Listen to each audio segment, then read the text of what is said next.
వాగ్బలం ప్రేక్షకులకు నమస్కారం. మనం ఇప్పుడు కేదార్ ఘాట్లో గల కొంచెం దగ్గరలో జరిగినటువంటి చింతామణి గణపతి ఆలయానికి వచ్చాం. చింతామణి గణపతి ఆలయంలోకి వచ్చాం. ఈ చింతామణి గణపతి యొక్క ఆలయ విశిష్టం గురించి భక్తులు చాలా విశేషంగా ఇక్కడ ఈ గణపతి యొక్క ఆరాధనలో మునిగి తేలుతూ ఉంటారు. స్వామి యొక్క సంపూర్ణమైనటువంటి భక్తి ప్రపత్తులతోటి స్వామిని ఆరాధన చేస్తూ ఉంటారు. చాలా విశేషమైనటువంటి హారతులు అవి కూడా ఇక్కడ జరుగుతూ ఉంటాయి. ఈ ఆలయంలో గొప్ప విశిష్టమైనటువంటి కార్యక్రమాలు, అలాగే గణపతి యొక్క ఉపదేశం పొంది అనుష్ఠానం చేయడం కోసం ఒక ప్రత్యేకమైనటువంటి ఆలోచనతోటి ఇక్కడికి వచ్చి అనుష్ఠానం చేస్తూ ఉంటారు. ఇందులో కూడా అనేక లింగాలు వారి వారి కోరికలు తీర్చుకోవడం కోసం ప్రతిష్ఠింపజేయడానికి విషయం ఇక్కడ ఉన్నది. అలాగే అనేక రకాల కార్యక్రమాల కోసం ఇక్కడ గణపతి హోమాలు, రుద్ర హోమాలు ఇత్యాదివి చాలా ఎక్కువ చేస్తూ ఉంటారు. ఆ హోమం కూడా మనం ఇక్కడ దర్శించవచ్చు. అయితే ఈ గణపతి యొక్క ఆలయంలో దీని విశిష్టత గురించి వారిని అర్చక స్వామిని అడిగి తెలుసుకుందాం. ఒకసారి వారి దగ్గరికి వెళదాం. విశిష్టమైనటువంటి అలంకరణ చేయడంలో ఇక్కడ స్వామి యొక్క అలంకారం జరగడం చేశారు. స్వామి వారిని అడిగి తెలుసుకుందాం. ఈ యొక్క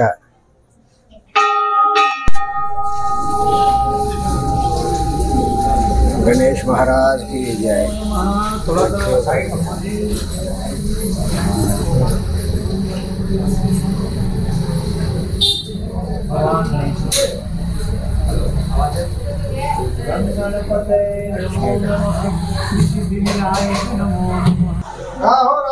ఇక్కడ ఈ లక్ష్మీ గణపతి యొక్క విశేషం గురించి ఈ స్వామి అర్చక స్వామిని అడిగి తెలుసుకుందాం. గురువు గారు ఉన్నారు ఇక్కడ. గురుగారు నమస్కారం. గురుగారు నమస్కారం. ఇక్కడ చింతామణి గణపతి యొక్క విశిష్టం గురించి చెప్పండి. కాశీ 3 ఖండాలు ఉన్నాయి. కేదార ఖండం, విశ్వేశ్వర ఖండం, ఓంకార ఖండం. త్రిశూలం ఉంది కాశీ. మనం చెప్తూ ఉంటాం సంకల్పం 63 కోటి దేవత అంటే 300 కోటి దేవతలు ఎవరు? ఇక్కడ చీమ కూడా శివుడే. మీరు వచ్చారు కాశీలో ఉంటే మీరు శివుడే. అలా 300 కోటి దేవతలు ఇక్కడ ఉన్నారు. త్రిశూలం మీద కాశీ ఉంది. 2 ఖండాల్లో భైరవ యాత్ర ఉంది. కాలభైరవుడు ఉన్నాడు. ఆయన ఏం చేస్తాడు? మంచి పేరు చెడ్డ చేసేవో శిక్షిస్తాడు. ఈ కేదార ఖండంలో ఉన్నది వారికి భైరవ యాత్ర కూడా లేదు. శివ కేదార కేదార కేదారేశ్వర ధ్వని మోక్షలక్ష్మి పురద్వారక బాటోద్వాటన ధ్వని. అంటే కేదార ఖండం పోయినవాడు మోక్షద్వారం తీసుంటాడు. వాడు ఎప్పుడు దరిద్రుడు అవ్వడు. కేదారం గణపతి దర్శనం చేసిన ఇప్పుడు దరిద్రుడు కూడా అవ్వట. ఈ గణపతిలో ఏమిటంటే శుభం, లాభం, సిద్ధి, బుద్ధి, అష్టభుజ, దక్షిణ ముఖం, ఏకదంతో నేత్రం ఉన్న సపరివారం ఉన్న గణపతి ఈయన పేరు చింతామణి గణపతి. కాశీలో కాశీ రాజు పరిపాలన అంటే దేవతలు ఎలా వస్తారు? కైలాసపతం శివుడు చింతలో ఉంటే దుండి వినాయకుడు, చింతామణి గణపతి ఇద్దరు వచ్చి కాశీరాజు దగ్గర జీవోదాసు వేదవ్యాసు ఉన్నారు ఇద్దరు. వాళ్ళు వేదవ్యాసు గారు 18 పురాణాలు చెప్తుంటే గణపతి బాల రూపంలో వచ్చి చెప్పడం మొదలెట్టాడు. చెప్తూ అన్నాడు.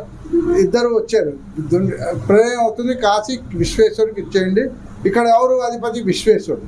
3 ఖండాలు, కేదార ఖండం, విశ్వేశ్వరం, ఓంకార ఖండం. విశ్వేశ్వరం అంటే ఇక్కడ అధిపతి శివుడు.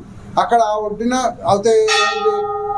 ప్రళయం అవుతుందంటే మనం ఉండవు, ఎవరు ఉండవు, ఇచ్చేసారు. కాశీ ఇచ్చేసి విశ్వేశ్వరు కొత్త కాశీ, వ్యాస కాశీ అని కట్టడం మొదలెట్టారు. నది ఆ ఒడ్డున ఎవరు? కాశీరాజు ఉన్నారు. చింత వచ్చింది. మాకంతే కొత్త కాశీ కడితే దానికి మన కాశీకి ఏం విలువ ఉంటుంది? అప్పుడు గణపతి బాల రూపంలో వచ్చి వేదవ్యాసుడు, దివ్యోదాసు వీరందరూ 18 పురాణాలు చెప్తుంటే గణపతి నేను రాస్తాను, కాశీరాజుతో నేను రాస్తాను, మీరు చెప్తూ ఉండండి. మీరు ఎక్కడ ఆగితే అక్కడ ఆగుతాను. రాస్తూ తండ్రి చింత తీర్చారు కదా. కాశీలో పోతే కాశ్యాం మరణాన్ని ముక్తి ఎవరు చెప్పారు? వేదవ్యాసుడు. కాశీలో పోతే ముక్తి, ఇంకెక్కడైనా పోతే ముక్తి లేదు. మనం పుట్టినా లేదు, జన్మించినా లేదు, దానం పోతే ఎందుకు? శివుడు రామతారక మంత్రం ఇస్తారు. ఇప్పుడు సవాలు తీసుకెళ్తారు. రామ్ సత్య అని సవాలు తీసుకెళ్తారు. రామతారక మంత్రం మనకు పోతే జీవ పవనండి, మంచి పవనండి అందరికీ రామతారక మంత్రం శివుడు ఇస్తారు ఎప్పుడు పోయేటప్పుడు. అందుకని కాశ్యాం మన్నా పోతేనే ముక్తి, ఇంకేం లేదు.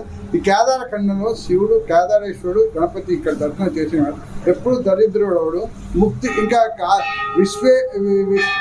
కాశీలో విశ్వేశ్వరం మాధవం దండపాలించబోయారు వందే కాశీ గుహాంగంగా భవాని. ఇన్ని దేవతలు అందరినీ రక్షించినాడు.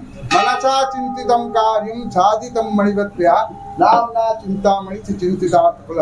ఇక్కడ కోరుకున్న కోరికలు అందరికీ అవుతాయి. పిల్లలు లేకపోతే పిల్లలు, విద్యార్థి లభతే నారద్ రాశారు బ్రహ్మశిల్పాదేవుడు. విద్యార్థి లభతే విద్యార్థి లభతే ధనం, పుత్రార్థి లభతే పుత్రాన్, మోక్షార్థి లభతే. ఎవరికేం కాదు అన్ని గణపతిస్తారు. అలాగే దీంట్లో రాసింది శ్రీప్రదం వరదం దేవం సుందరి వల్లభం విం గణేశ్వరం శరణ్యానాం సర్వం దేవాస. అంటే గణపతి ఏం చేస్తాడు, ఎవరేం కావాలో అన్ని ఇస్తారు. శ్రీప్రదంతో ధనం ఇస్తారు. దాని తర్వాత ధనం వస్తే వరాలు అడుగుతాం. వరదం దేవం, దాని తర్వాత బాగా ఉండాలనుకున్నాం సుందరి, దాని తర్వాత గాడి బంగ్లా అన్ని వల్లభం మేము గణేశ్వరం శరణ్యాన గణపతి మూడు శరణం పెట్టు. అదండి చక్కగా చెప్పారు ఇక్కడ గురువు గారు. ఈ గణపతి యొక్క కోరిన కోరికలు తీరుస్తారని, అలాగే ఈ గణపతిని దర్శనం చేసుకోవడం వల్ల, చింతామణి గణపతి వల్ల సంపూర్ణమైన మోక్షం వస్తుందని. కేదార ఖండం ఇది. ఈ ఖండంలో ఇక్కడ ఉన్నటువంటి వాడికి, నివాసం వాడికి ఏ విధమైనటువంటి భయము లేదు అని